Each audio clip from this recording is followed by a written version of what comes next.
Diana Harwell did not know that the man sitting at the far end of the conference table had spent 6 weeks preparing for this exact moment. She did not know that the auditor she had personally approved to satisfy the board's compliance requirements had already completed her work, all of it. And she certainly did not know that in approximately 9 minutes, File 3 would be opened in front of 12 investors and a chairman, and that her name would appear on every single page. The conference room on the 14th floor smelled like cold air and fresh printer paper. The clock on the wall read 10:14 in the morning. Every chair was filled, 12 investors, 1 chairman, 2 legal representatives, and 1 compliance director who had not said a single word since the meeting began. Diana stood at the head of the table. Navy blazer, pearl necklace, the kind of measured posture that comes from years of practice in front of rooms exactly like this one. She had the floor and she knew it. "He signed every paper I gave him," she said. Not as an accusation. Not with heat or irritation behind the words. She said it the way someone reads the temperature off a thermometer, a fact so obvious it barely qualifies as information. Her eyes moved briefly toward the far end of the table as she said it. One investor shifted in his seat, another glanced sideways. Richard Crane, the chairman, kept his expression flat and said nothing. Martin Harwell sat with both hands resting open on the notepad in front of him. He did not look up. He did not adjust his posture. He reached for the coffee cup to his right, lifted it without hurry, and took one slow sip. The coffee had gone cold at least 20 minutes earlier. He set the cup back down without a sound. Sandra Voss, the external auditor, pulled her laptop closer, angled the screen toward the projector connection, and opened a folder. The projector caught the movement. A few people around the table leaned forward without realizing they had done it. She moved the cursor to File 3 and clicked. The 14th floor of the Harwell Group building did not look the way boardrooms look in photographs. There was no floor-to-ceiling glass overlooking a dramatic skyline. There were no leather chairs that cost more than a used car. There was a long rectangular table made of dark wood that had been there since the company moved into that office 18 years ago. There were 12 chairs along the sides and 1 at each end. The carpet was a flat charcoal grey. The overhead lighting was the kind that made everyone look slightly more tired than they actually were. The clock on the wall behind Richard Crane read 10:14 a.m. The air conditioning had been running since before anyone arrived. The room smelled the way rooms like that always smell. Recycled air, the faint chemical edge of fresh printed documents, and something underneath it all that might have been the coffee station 2 floors down, or might have been nothing. The kind of smell you stop noticing after 5 minutes. Martin had noticed it the moment he walked in. He had arrived at 9:38. He had taken his seat at the far end of the table, set his notepad down, placed his pen parallel to its edge, and waited. He had poured coffee from the carafe on the side table. He had not spoken to anyone. By 10:14 the coffee was cold. He sat with his back straight, but not rigid. Both hands rested flat on the notepad, palms down, fingers loose. There was nothing performative about the posture. He had learned over years that the body communicates before the mouth does, and that a man who sits still in a difficult room is either completely empty or completely prepared. He preferred that the room decide for itself which one he was. At the other end of the table, Diana stood in front of the projector screen with her hand resting lightly on the back of the empty chair beside her. She had not sat down once since the meeting began. Her navy blazer was pressed without a single crease. The pearl necklace she wore, the one she always wore to formal board interactions, caught the overhead light each time she turned her head. Her posture was the kind that takes years to build, back straight, weight slightly forward, a body that says it belongs in the front of every room it enters. She was speaking. She had been speaking for 11 minutes. Martin was not watching her face. He was watching her hands. She had a habit, when she was fully confident, of letting her right hand move in slow, open gestures while she spoke. A small, practiced signal of control. Her hand was moving like that now. The 12 investors around the table were arranged by seniority in a way that no one had formally discussed, but everyone had intuitively honored. 3 to the left, 4 in the center, 5 to the right. Richard Crane sat at the near end of the table, directly opposite Martin, with both forearms resting on the wood. His expression had not changed since Diana began speaking. That, Martin knew, was the expression Richard wore when he was listening to something he already knew the shape of. Sandra Voss sat off to the right side, slightly removed from the main table where the secondary equipment had been arranged. Her laptop was open. The projector cable was connected. A folder sat closed beside the keyboard. She had not opened it yet. Martin looked at the clock. 10:16 a.m. He reached for the coffee cup, lifted it, and took a slow sip without looking at it. It tasted like nothing. He set it back down. Still hands do not invite interpretation. My name is Martin Harwell. I am 51 years old. I have been married to Diana for 14 years, and I have been co-founder of this company for 18. My title is Director of Compliance and Internal Risk. It is not a title that impresses anyone at dinner parties. It does not come with a team of 20 or a budget that makes executives straighten their backs when you walk into a room. What it comes with is access. Access to every financial record, every signed document, every internal transfer, every contract amendment that moves through this company. All of it passes through my office. All of it requires my review. Diana called it paper shuffling. She said that once, early in our marriage, at a company dinner where she had introduced me to one of the newer investors. Martin keeps the lights on in the back office, she had said, smiling. The bureaucracy that nobody wants to think about. The investor had nodded politely and moved on. Diana had squeezed my arm as if she had done me a favor. I did not correct her. I liked systems. I liked the kind of work that left a record. I was not built for the front of a room. I was built for what happens after everyone leaves the room, when the documents are still on the table and the numbers still need to reconcile. That distinction had never mattered to Diana. Over the years, she had come to treat my role the way people treat the terms and conditions on a contract. Present, technically significant, but never actually read. She had decided, somewhere along the way, that a man who preferred records over presentations was a man who could be managed, that my silence in meetings was evidence of disengagement, that my signature on documents was automatic, reflexive, safe. She had built 14 years of decisions on that assumption. She was still building on it at 10:16 in the morning, standing at the head of that table, hand moving in slow, open gestures, the pearl necklace catching the light. I looked at the clock. I waited. The first time something felt wrong, it was not dramatic. There was no single moment I could point to and say, there, that is where it started. It was smaller than that. It was the kind of wrong that you sense before you can name it, the way you notice a room is slightly colder than it should be before you see that a window has been left open. It was a Tuesday morning, 3 years before that board meeting. I had arrived at the office early, which was normal for me. Diana had a presentation to the regional partners at 9, which meant she would not be in until 8:30 at the earliest. I had 2 hours alone with the quarterly internal reports before the building fully woke up. The transfer appeared on page 11 of the Consolidated Internal Movement Log. A figure of $64,000 reclassified from the Capital Development Reserve to an account designated as Operational Advisory, External Consultants. There was no corresponding project code. There was no approval chain attached. The line sat there on the page the way a misplaced word sits in a sentence, technically present, technically possible to overlook, but fundamentally out of order once you had seen it. I printed the page. I placed it in a folder. I set the folder in the second drawer of my desk, beneath the current quarter files. Then I went back to work. When Diana arrived at 8:40, I was at the coffee station. She moved through the main floor the way she always moved, with the kind of energy that fills a room before she crosses the threshold, jacket already on, bag over one shoulder, phone in hand. She kissed me on the cheek without slowing down. I asked about the presentation. She said it was already handled. I asked about the advisory account reclassification on page 11. She stopped. It is a standard accounting reclassification, she said. Timing issue between budget cycles. The project code gets attached in the next cycle. She said it without irritation, without defensiveness. She said it with the mild patience of a person explaining something to someone who had asked about it once before and still did not quite understand. You do not need to concern yourself with that level of granularity, Martin.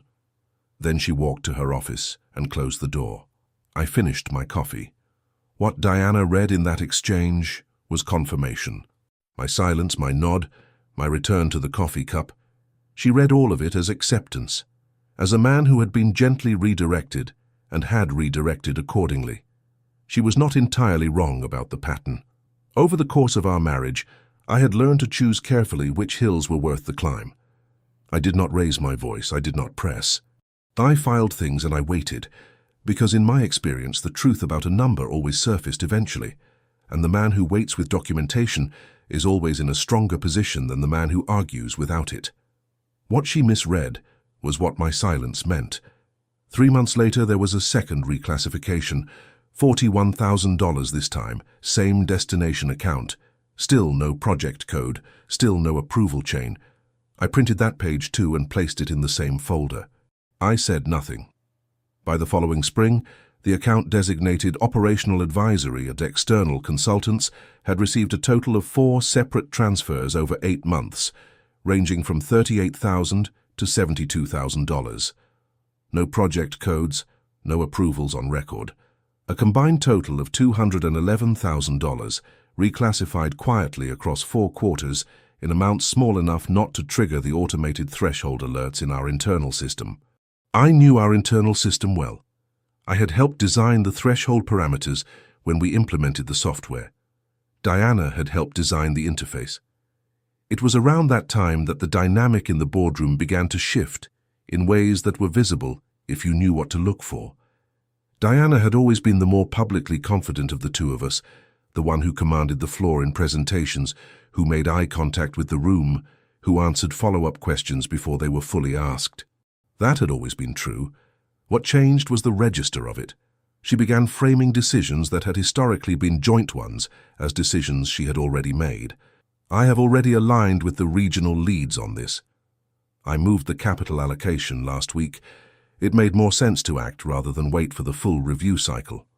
Small reframings, nothing that warranted a formal objection, nothing that could not be explained as efficiency, momentum, leadership. But each one moved the boundary slightly further. Richard Crane noticed. I could see it in the way he watched her from his end of the table during those meetings. Not with suspicion exactly, but with the particular attention of a man who has been in boardrooms long enough to know the difference between confidence and displacement. He never said anything directly to me, but twice in that period he stopped me in the corridor after meetings and asked how the compliance review cycle was going. The question was always framed neutrally. I answered neutrally. We both understood what we were actually discussing. The person who felt the shift most directly was not in the boardroom at all. Raymond Cho was the head of the internal accounts team. He had been with the company for 11 years, had reported jointly to both Diana and me for the past 4, and was the kind of quiet professional whose value only becomes visible when something goes wrong and you realize he was the one preventing it. In the fall of that year, he came to my office and closed the door behind him, which he had never done before. He sat down. He looked at the surface of my desk for a moment. I have been asked to route the advisory account documentation directly to the CFO's office before it enters the standard review log, he said, as a process update, for efficiency. He did not look up when he said it. I asked him when this instruction had been given. 6 weeks ago, he said. I asked why he was telling me now. Because I have been filing the copies in the secondary system the way I was asked, and because I think someone should know that I have been doing that. He looked up. I am not sure what I'm in the middle of, Mr. Harwell. I needed someone to know. I told him he had done the right thing by coming to me. I told him to continue following the instruction he had been given, to not change anything, and to keep doing exactly what he had been doing with the secondary system copies. He nodded, stood up, and left.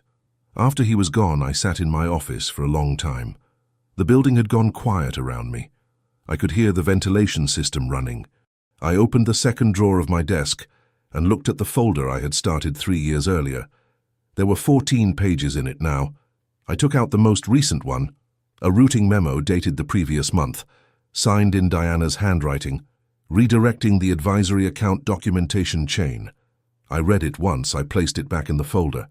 Then I picked up my phone, called the external audit firm we had used for the company's founding year filings, and asked for their availability over the following quarter.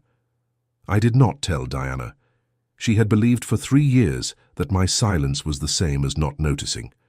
She had built her confidence on that belief, and she had built carefully in small enough increments that each individual step seemed reasonable. It was precise work, actually. The kind of work that requires patience and intelligence, and a very accurate read of the person you are dealing with. She had read me accurately in almost every way.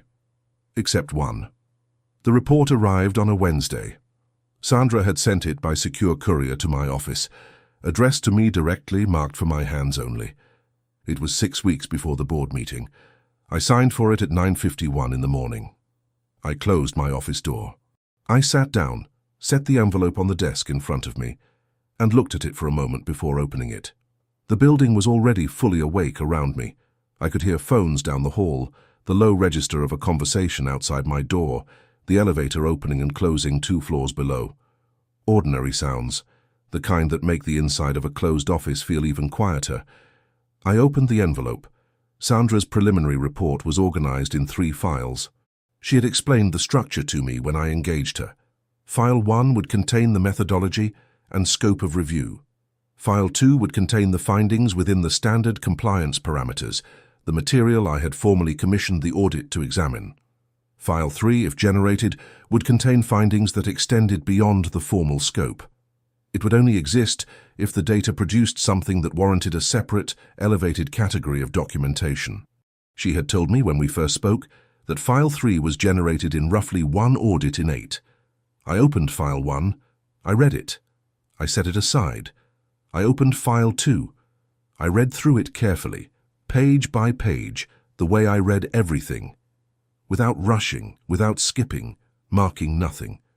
File 2 was clean in the places it was supposed to be clean, the standard compliance parameters held, the external reporting figures reconciled. A thorough review of the publicly facing financial structure would find nothing irregular. I already knew that. Diana was too precise to leave anything exposed in the visible layer. I set File 2 aside. File 3 was behind it. It was roughly 3 times the thickness of the other 2 combined. A yellow label in the upper right corner read, "Elevated, Restricted Circulation." I did not read it. Not there. Not then. I sat with my hands flat on the desk and my eyes on the cover page for what I later estimated was close to 4 minutes. The ventilation system ran. Something shifted in the building's frame, the way old structures occasionally do in winter. My coffee was beside the report, untouched, going cold. What I felt in that moment was not anger. It was not the sharp heat of betrayal or the hollow weight of grief, though I recognized those things were waiting somewhere further back. What I felt, sitting there with my hands on that desk, was recognition. The specific, clarifying sensation of a pattern becoming complete, of a shape you had been tracing in the dark for 3 years, finally resolving into something you could see in full. I picked up my phone and called Sandra. She answered on the second ring. I told her I had received the package. I told her I had not read File 3. I told her what I needed from her. "I want File 3 sealed," I said. "Not circulated. Not summarized in any preliminary communication. I want it opened once, in front of the full board, at the next scheduled meeting, with all 12 investment representatives present and Richard Crane at the table." There was a brief pause on her end. "That is not the standard delivery procedure," she said. "I know," I said. "I am asking you to deviate from it, and I am asking you to document that the deviation was requested by me in writing, with my signature, so that no one can suggest the restricted circulation was your decision." Another pause, shorter this time. "All right," she said. "I will need that request in writing by end of day." "You will have it within the hour," I said. I drafted the written request, signed it, and sent it. Then I looked at the clock. It was 11:07 in the morning. Diana was 2 floors above me in the CFO suite, preparing her quarterly projections for the pre-board review cycle. I knew her schedule. She had a lunch with 2 of the regional partners at noon and a 2-hour prep block in the afternoon. She would not come to my floor before 5. She would ask me at dinner how my day had gone. I would tell her it was quiet. She would believe me because she always believed me when I said that. I set the report in the bottom drawer of my desk, locked it and put the key in my jacket pocket. That evening at 9:38, after Diana had gone upstairs, I sat at the kitchen table with the lights low and called Thomas Weil. He picked up on the third ring. "I need you," I said. "When?" he said. "Now," I said. "And for the next 6 weeks." The first day was a Thursday. Thomas Weil had been my attorney since the company's 3rd year of operation. He was not the kind of lawyer who made speeches. He was the kind who read everything twice before speaking once, who asked questions in a sequence that only revealed its logic 3 questions later, and who had a particular stillness in meetings that people often mistook for detachment. It was not detachment. I had seen him work for 15 years. The stillness was precision. We met at his office at 7 in the morning before his staff arrived. I brought the locked document case. I brought the folder from the second drawer of my desk, the one I had started 3 years earlier, now containing 22 pages. I set both on his desk and sat down. He opened the folder first. He read each page without comment. When he finished, he aligned the pages carefully, set them aside, and looked at me. "How long have you been building this?" he said. 3 years, I said, passively. "The last 6 weeks, deliberately. Does she know?" "No." He nodded once. "And file 3? "Sealed. Opens at the board meeting. Sandra has the written request with my signature." He was quiet for a moment. Then he said, "All right, here is what we need to do before that room." What Thomas needed was a complete documented timeline. Every transfer, every reclassification, every routing memo, every deviation from the standard approval chain, organized chronologically with the corresponding internal record that should have existed alongside it and did not. Not a summary, not a narrative, a structural map of the gap between what was filed officially and what had actually moved through the accounts over a 3-year period. He needed it in a format that could be placed in front of 12 investors and understood in under 4 minutes. I told him I would have the first draft ready in 2 weeks, day 2. I arrived at the office at 7:15. Diana had a 7:30 breakfast with the regional finance leads, which meant the compliance floor was mine for at least 90 minutes. I pulled the internal movement logs for the past 36 months and began at the beginning, not from the moment things had gone wrong, but from the moment before, when everything was still clean and the baseline was established. You cannot document deviation without a baseline. I had always known that. It was the first principle of the work. The advisory account had received its first irregular transfer in the 2nd quarter, 3 years prior. $64,000. No project code, no approval chain. I already had that page. I cross-referenced it against the Capital Development Reserve ledger for that same quarter. The reserve showed the deduction. The project register showed nothing corresponding. The gap was 4 lines wide and completely invisible unless you were looking for it. I was looking for it. Day 3. I worked through the 2nd and 3rd quarters of that first year. There were 2 more transfers I had not previously identified, smaller ones under $30,000 each, routed through a different internal line before arriving at the same destination account. Diana had varied the source lines in the second half of that year. Methodical, the kind of variation that would scatter the data points far enough apart that a standard audit sweep would not aggregate them. A standard audit sweep ran pattern recognition on individual line items, not on destination account accumulation across variable source lines. I had helped write that parameter too. I printed the pages, added them to the working file, and updated the running total. By the end of that 3rd day, the documented figure for year 1 alone was $347,000. Day 5. Raymond Cho came to my office in the early afternoon. He had been continuing exactly as I had asked, routing the advisory account documentation to Diana's office, filing the secondary copies in the parallel system, saying nothing. He sat down and placed a single sheet of paper on my desk without explanation. It was a routing memo from the previous week. Diana had added a new instruction. Secondary system copies of advisory account documentation were to be deleted after confirmation of primary filing. I looked at the memo. I looked at Raymond. "I have not deleted them," he said. "Good," I said. "She will notice eventually that the secondary system records are still generating." She will notice in about 4 weeks, I said. By then it will not matter. Keep doing what you are doing. Do not change anything. Do not tell her you spoke to me. He nodded. He picked up the memo and left.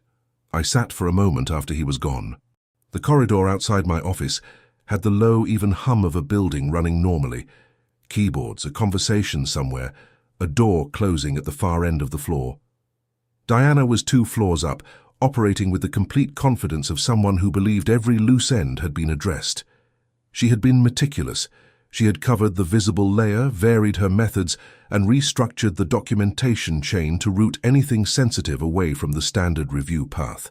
She had done all of it while managing a full CFO workload, while maintaining 14 years of marriage, while presenting to boards and regional partners with a fluency that never showed a seam. It was genuinely impressive work. The only thing she had not accounted for was the person on the other end of her assumption. She had built 3 years of decisions on a read of me that was almost entirely accurate. Almost. She knew I was quiet. She knew I did not press. She knew I preferred systems to confrontation and records to arguments. All of that was true. What she had never tested was what happened when the system itself became the confrontation. Day 7. I had the first complete year mapped. Thomas reviewed the draft over a dinner we kept deliberately brief, and in a restaurant neither of us had been to before. He read through it with a pen in his hand, which was how he always reviewed documents, not marking corrections, just keeping himself honest about the pace. When he finished, he set the pen down. "This is clean," he said. "This is very clean." "There are 2 more years," I said. "I know," he said. "Do the same for both." Day 9. I found the amendment. It was buried in the contract archive for a vendor agreement from the 2nd year, a maintenance and facilities contract for one of our regional offices. The original agreement was standard. The amendment, filed 8 months after the original signing, adjusted the payment schedule and added a supplementary services clause. The supplementary services clause referenced a consultancy entity I did not recognize. The payment schedule adjustment redirected a portion of the annual contract value to a separate billing account. The separate billing account had a different routing number than the primary vendor. I cross-referenced the routing number against the advisory account destination. They did not match. This was a second channel entirely, parallel to the one I had already mapped, running through a completely different mechanism, vendor contract amendments rather than internal reclassifications. More complex, more difficult to trace, and almost certainly more recent in its design because the method showed a sophistication that the early reclassifications had not. I sat with that page for a long time. Then I called Thomas. It was 11:22 at night. "There is a second channel," I said. A pause. "How big?" he said. "I do not know yet," I said. "I need another week." Day 11. Diana had a late board preparation session on that evening and did not get home until after 10. I was already in bed, or appeared to be. She moved through the house with the ease of someone who believed the space entirely belonged to her. Lights on and off, the quiet sound of her preparing for the next day, the routine of 14 years playing out in its usual order. I lay still and listened to it. I was not angry. I had examined that question several times over those 11 days, turning it over carefully, the way you turn over a document you want to read accurately rather than reactively. Anger would have been available. The material warranted it. But anger was not a useful instrument in the situation I was managing, and I had always been better with useful instruments than with available ones. What I felt was something closer to clarity. The specific, unencumbered clarity that comes when a long uncertainty finally resolves into a definite shape. For 3 years, I had been holding a folder of evidence with no framework to put it in. Now I had the framework, and the evidence was filling it with a precision that I found in a way I did not entirely expect, almost restful. Day 13. Thomas and I met again. I brought the second channel documentation. He reviewed it alongside the first channel timeline. The combined picture took 40 minutes to walk through. When we finished, he sat back in his chair and looked at the ceiling for a moment. "She was running 2 parallel structures simultaneously," he said. "Different mechanisms, different documentation trails, each one defensible in isolation if only one of them ever surfaced. Yes, I said, but not both together. No, I said, not both together. Day 15. I completed the full 3-year map. The documented figures across both channels, cross-referenced and verified against the internal records that should have existed and did not, came to a combined total I will not detail here. What I will say is that it was a number that, when placed in front of a board of 12 investors, would not require explanation. The number would explain itself. I delivered the completed timeline to Thomas. He spent 3 days reviewing it. On the 4th day, he called me and said the dossier was ready to accompany File 3 at the board meeting. He said he would be present at the meeting, seated at the back of the room, and that he would place the dossier on the table at the moment Sandra opened the file. I thanked him. "Martin," he said before hanging up, "how are you doing with all of this?" I thought about that for a moment. "I am fine," I said. "You do not have to be fine," he said. "I know," I said. "I am fine anyway." The board meeting was 12 days away. Diana, in that same period, had begun her preparation with an energy I recognized from the years when she was at her most confident, the particular focus of a person who believes the outcome of something is already secured and is simply executing the final steps. She worked late. She reviewed presentations. She had 2 preparation calls with the legal representatives who would be present at the meeting. She was thorough and she was precise, and she was, by every visible indicator, completely certain of how the next 12 days would end. On the 8th of those days, she sent an email to Richard Crane. I did not see the email when she sent it. I saw it later, because Richard forwarded it to me without comment at 6:44 in the evening, 3 days before the board meeting. The subject line was, "Ahead of Thursday." The body of the email read, in part, "I wanted to take a moment before the meeting to say how much I appreciate the board's confidence in the current financial leadership. It makes an enormous difference to operate with a co-founder who trusts fully in the financial team, the kind of trust that allows this company to move decisively without being slowed by internal second-guessing." I read it twice. Then I closed my laptop, went to the kitchen, and poured a glass of water. I stood at the window for a few minutes. The street outside was quiet, the kind of quiet that a city produces late in the evening when the temperature drops and people move inside, and the ordinary sounds of the day thin out until all that remains is the low background hum of a place that is still running but no longer performing. I thought about the Tuesday morning 3 years earlier when I had found page 11, the $64,000 and the absent project code, and Diana's voice in the corridor explaining accounting reclassifications to a man she had already decided did not need to understand. I drank the water.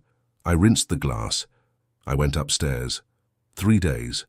The cursor moved to file 3 at 10:23 in the morning. Sandra Voss did not announce it. She did not preface it with a summary or a framing statement. She simply opened the folder, connected the output to the projector, and turned the laptop screen 45 degrees so that the display was visible to the room. The projector caught the image and threw it onto the wall behind Richard Crane's left shoulder in the flat, unforgiving brightness of a conference room that was not designed for drama. The first page was a cover sheet, restricted circulation, elevated classification, the audit firm's seal in the upper right corner. Below it, a single line that read, "Findings exceeding standard compliance scope, 3-year review period." The room went quiet in a specific way, not the quiet of people who have nothing to say, the quiet of people who have stopped preparing what they were about to say. Diana's hand stopped moving. It was a small thing.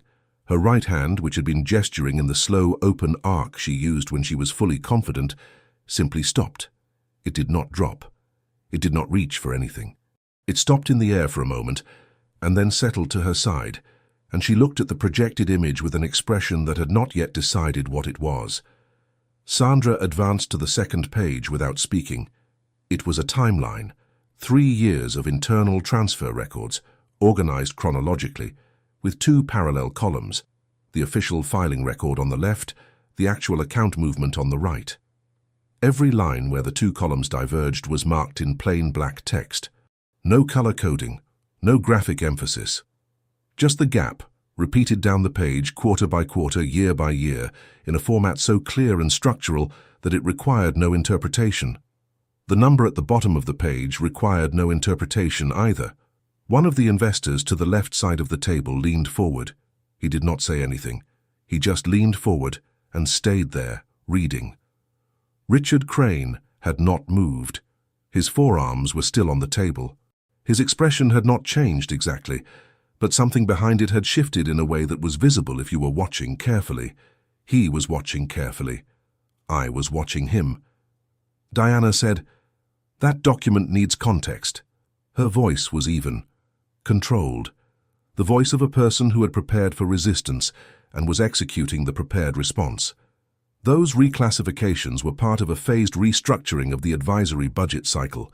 The approval documentation is in a supplementary filing that Sandra's team would not have had access to under the standard review parameters. Sandra advanced to the third page. It was a copy of the routing memo from the second year, the one that had redirected advisory account documentation away from the standard review log and into a parallel chain accessible only through the CFO suite. Diana's signature was in the lower right corner. Beside it, in a separate column, a note from Sandra's team. No supplementary filing identified in any accessible archive. Secondary system copies provided by internal account staff. Raymond's copies. "That is a procedural memo," Diana said. "It is being characterized out of context." Sandra advanced again. The fourth page was the vendor contract amendment from year 2, the supplementary services clause, the separate billing account, the routing number that led nowhere in the company's standard financial architecture and somewhere specific outside of it. Sandra's annotation at the bottom of the page was 4 words: second channel, independent mechanism. The investor who had leaned forward sat back. Richard Crane said, "Sandra." His voice was quiet and precise. "Is there an email?" Sandra advanced to the 5th page. The email was from the second quarter of the review period. Sent from Diana's company account to the external consultancy entity referenced in the vendor amendment. The subject line was blank. The body contained operational instructions for the next transfer cycle, a reference to the routing adjustment they had agreed on, and one sentence near the end that Sandra had highlighted in the document with a simple underline: "Martin will not notice. He never reads past the summary line." The room did not react with noise. It reacted with the specific, pressurized silence of 12 people absorbing something that had just become irreversible. Diana set both hands on the back of the chair in front of her. Her knuckles were not white. She had too much discipline for that. But the placement of her hands had changed. They were no longer resting, they were holding. "That email is incomplete," she said. "There is a prior chain that establishes the context for that language. I can produce it." Richard said, "Diana." She looked at him. He did not say anything else. He did not need to. Richard Crane had been in boardrooms for 30 years. He had a particular way of saying a person's name that contained the full weight of what he was not going to say out loud. And what he was not going to say out loud was, "We both know what this is." Diana looked at him for a moment. Then she looked at the projected page. Then she looked at the table. Thomas Weil, who had been seated at the right side of the room without speaking since the meeting began, reached into the document case beside his chair and placed a bound dossier on the surface of the table. He did not slide it toward anyone. He simply placed it there in view and folded his hands on top of his own notepad. The dossier had a cover page. It was the 3-year timeline I had built. The structural map of every deviation, every gap between what was filed and what had moved, organized and verified and cross-referenced with the internal records that Sandra's File 3 had confirmed. It was not new information to the people in that room. It was the same information in a second independent form from a second independent source, which meant it was no longer a finding. It was a pattern with corroboration. One of the legal representatives at the far end of the table picked up his pen. He wrote something on the pad in front of him. He underlined it. Richard turned to face me directly for the first time since the meeting had shifted. I had not spoken since Diana's opening remarks. I did not speak now. I looked at Richard for a moment, then at the clock on the wall. 10:23 a.m. I reached for the coffee cup, lifted it, and finished what was left. It had been cold for a long time. Richard looked back at Sandra. "Is there more in the file?" "Yes," Sandra said. "Continue," he said. Diana's jaw tightened. It was a small movement, the kind that would be invisible to someone who was not paying attention to her face specifically. I had been paying attention to her face for 14 years. Her back was no longer straight in the way it had been at 10:14. It was still upright. She would not let it do otherwise, not in that room, not in front of those people. But the quality of it had changed. At 10:14, it had been the posture of a person standing at the front of a room she owned. Now it was the posture of a person standing in a room that had become unfamiliar while she was still inside it.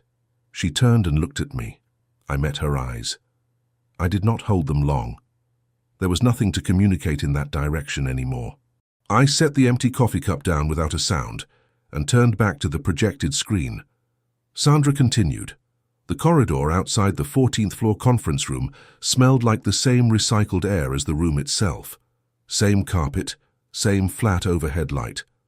The difference was the quiet. The meeting was still running behind the closed door. I could hear the low, continuous register of voices, Sandra's and Richard's and the legal representatives, the structured sound of something being formally concluded. I had excused myself at the natural pause after Sandra had finished the file. No one had asked me to stay. I sat in one of the chairs along the corridor wall. I still had the coffee cup. I set it on the floor beside my right foot and looked at the opposite wall for a while. I thought about a Tuesday morning 3 years earlier. Page 11, $64,000. The absent project code and the sound of Diana's voice in the corridor, patient and mild, explaining accounting reclassifications to a man she had already decided did not need to understand. I thought about how long a person can build on a single misread, how much structure you can raise on a foundation that feels solid until the day someone checks the baseline it was built on. I heard the door at the end of the corridor open. Thomas came through it and walked toward me without hurrying. He sat down in the chair beside mine and said nothing. We stayed like that for a few minutes. The building ran quietly around us. Somewhere below, the ordinary sounds of a working day continued without interruption. It held, Thomas said finally. I know, I said. He did not say anything else. He did not need to. I looked at the coffee cup on the floor. Stone cold. I had been carrying it since 10:14, and it had been cold since before that. Silence does not mean ignorance. Calm does not mean absence. Being underestimated is only dangerous if you believe it too. If you have ever been dismissed by someone who mistook your restraint for emptiness, I would like to hear from you. Leave a comment. Tell me where you are watching from.